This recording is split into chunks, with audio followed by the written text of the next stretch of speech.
Welcome, Greek U Nation, to episode number 342 of the Fraternity Foodie Podcast. I'm your host, Mike Eilon, CEO of Greek University. I'm a speaker and an author. Our third book is called From Letters to Leaders, Leveraging Your Fraternity or Sorority Experience to Land Your Dream Job. That is on Amazon today, so go and pick up that book. We call these episodes the Fraternity Foodie Podcast because there is nothing like great food to bring college students together. Fun fact, Cornell University is absolutely gorgeous, as they say. And it really was the start of Greek University because I volunteered working with the Cornell Sigma Pi chapter in that big, beautiful White House at the base of the mountain and hearing the various areas that they needed help in. From there, it was really easy to build a company that would apply to all college students. So I'm really grateful for the students at Cornell for really being the foundation of what is today Greek University. And I'd really love to talk to another Cornell grad, and we're going to do that today to hear more about solving problems. Dr. Frank L. Douglas was raised in the small South American country of Guyana.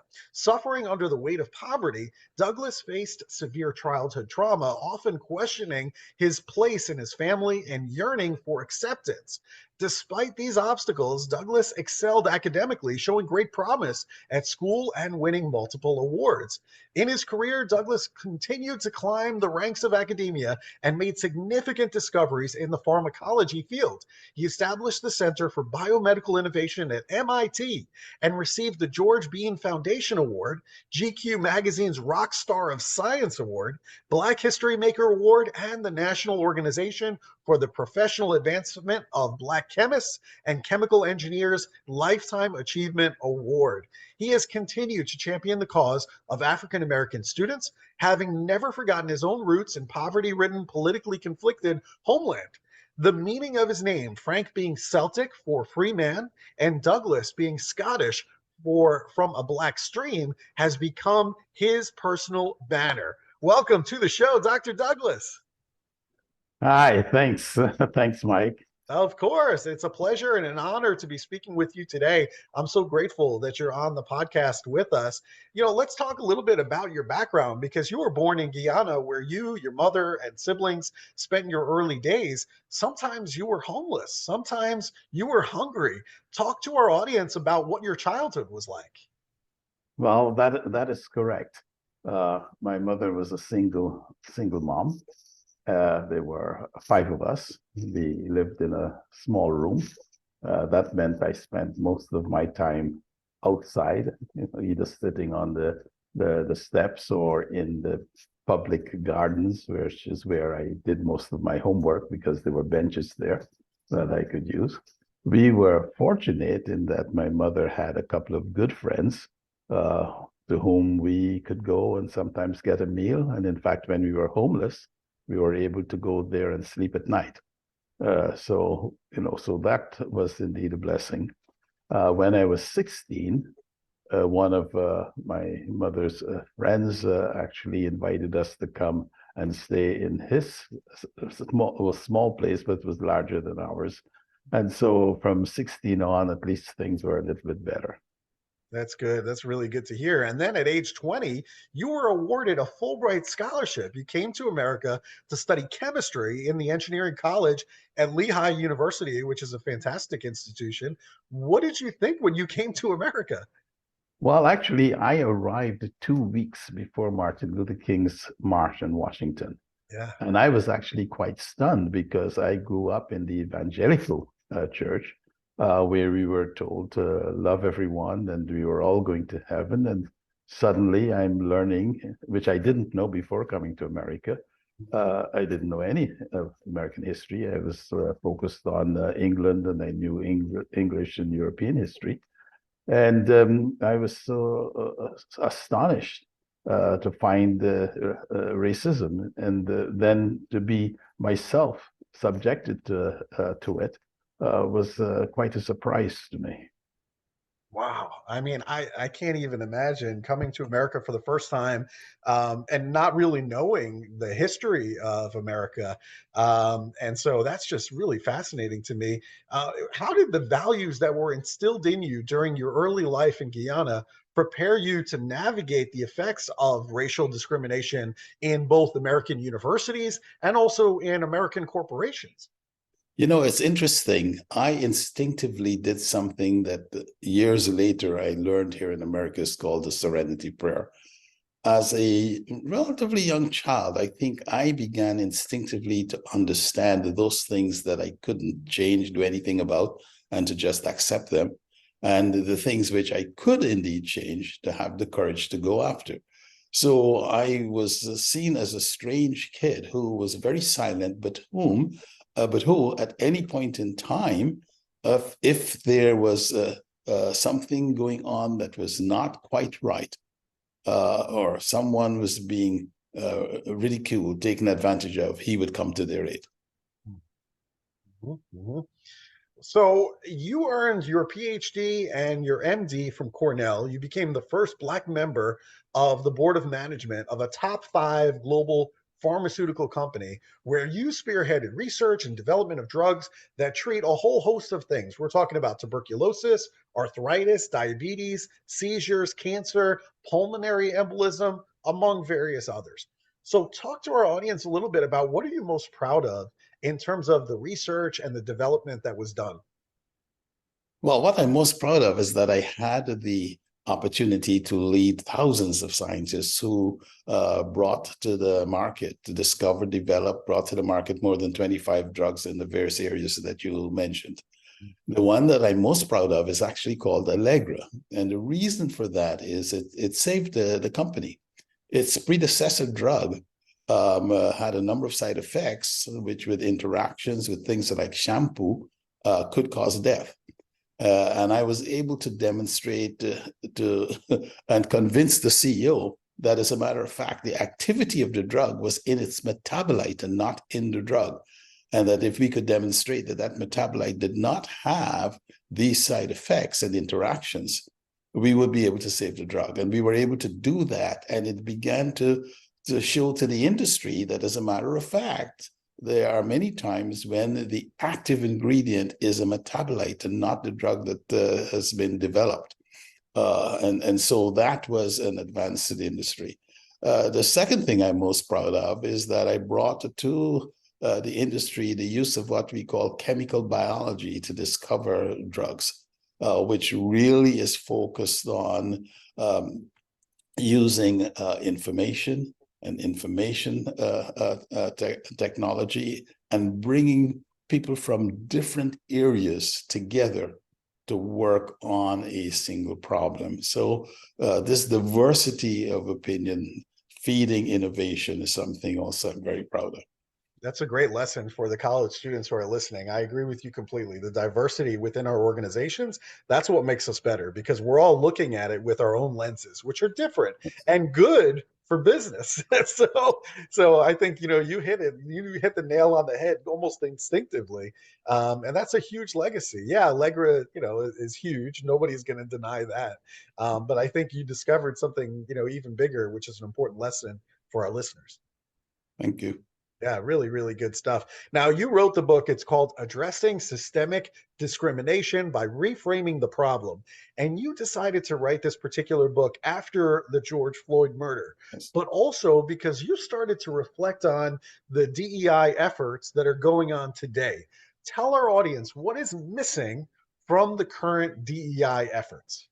Yeah, what struck me as I looked at George Floyd, here are these well-wishers on the side trying to get Chauvin to take his knee off his neck without success. But the reality is, no matter how empathetic they were, it was one individual who was dying. And as I reflected on my own experiences with racism, either myself or helping others, there is an individual. And although we have many good approaches in DEI, they often deal with awareness, helping others to understand the issues around microaggressions, etc. we lose the fact that there is an aggrieved individual. So I set up the company Safe Haven Dialogues to focus on the individual, to empower an aggrieved individual to have the type of dialogue that they need to have with their manager. But of course, that's a very threatening and difficult thing. And so we developed a process by which they could identify, first of all, they can be clear about what's the outcome they desire. And then once they understand what are the issues that are affecting the situation, seek to find another problem, a better problem to solve, which would get them to the desired outcome, which is what we call reframing. And if I may give your listeners a quick example. Yeah. After I finished my PhD, I was hired by Xerox. And for 3 months, I could not get a good project. And one day, a white young man joined the group, had not completed his PhD, and within a week, he was placed on a top project. I went to see my boss, and when I said to my boss, look, Steve, think of me as though I'm Bob. I was stunned to see the recognition in his face when he said to me, you know, you are right. Bob has only been here a week, and I have put him on the artery project. I flew out of his office, ran to the senior vice president to complain of, here's another example where I'm being discriminated against. 2 or 3 years later, I recognized I had totally missed something. The senior vice president that year had insisted on hiring young Black PhDs because at that time, Xerox only had 1 Black PhD. And that summer, he hired 3 of us. So it was probably more important to him that Frank Douglas succeed than it was to Frank Douglas. So I missed that. The second thing that I missed is that my desired outcome was to get a good project, not for the senior vice president to have tough words with my boss about discrimination. So had I reframed and had I said to the senior vice president, Dr. Tribus, could you help Steve, my boss, find me a good project? I might have retired from Xerox because that was within his sphere of influence. Yeah. It was also the desired outcome that I wanted. And so when I was writing my memoirs, as a matter of fact, I suddenly recognized that many times the way I actually handled problems is I reframed. Mm-hmm. And so an important part of what's in the book is to look at a number of cases and to take them through the process and to get them to find a better problem to solve and to reframe. All right. So you talked before about managing microaggressions. And I know in your book, you talk about removing privileges to combat systemic discrimination. All of this sounds great, but can you give us an example on how we can actually do that? Well, you know, one of the simple things, particularly for fraternities and sororities, you know, is, for example, to have simple sessions, say a lunch session or an afternoon session around the meal, foodie. You know, we love to eat. Yes, and just simply share each other's backgrounds, experience, and particularly if you have members who have come from a different culture. Sure. Learn about their culture, you know, let them explain to you why they do the things they do. That begins to give you an understanding. A second thing that groups can do, fraternities, sororities, is in the community. Take on a community project, particularly if they're underrepresented groups, is to go and take on a project and work with that community. You begin to really appreciate their life. You get an opportunity a little bit to walk in their shoes and to appreciate why they do the things that they do. You know, that's really excellent advice. I think, you know, it's just the way that we are wired as humans. We tend to associate with other people that are from places like us, that are similar to us. And so we almost have to fight that and basically say, you know what, we're going to sit down, we're going to have dinner with another fraternity or another sorority that is in another council. So perhaps you take, you know, the historically white fraternities and IFC organizations, and then we're going to have a spaghetti dinner on campus with an NPHC fraternity, a traditionally Black fraternity, Yeah. and we're going to sit down, we're going to have a meal together, and we're going to talk about the challenges that are in front of both of us and how we can work together to help our community. And I think that is at the crux of what you're trying to get at. Yeah. And I like what you just said, how those two fraternity groups can work together with a community. That's right. That's right. And I think, we all have the same goals. We all want to do community service. We all want to have philanthropies and raise money for local charities and things like that. So we're all aligned in terms of what we do. We're all aligned in terms of our values, but all too often we just, we tend to just congregate with ourselves instead of building networks and figuring out that, there are certain people in the other organization that have certain talents that we don't have. We don't possess them today. But if we could get into that, then ultimately 1 + 1 = 3 instead of 1 + 1 = 2. Yeah. And we need to think, yes, and we need to think about growth, not only upwards, right, but also outwards. Outwards. Absolutely. I like that a lot. So many of our listeners, they're a part of student organizations. Many of them are members of fraternities and sororities. What are some strategies that they can use to foster a more diverse and empathetic student organization? Yeah, I think first of all, it's inclusion.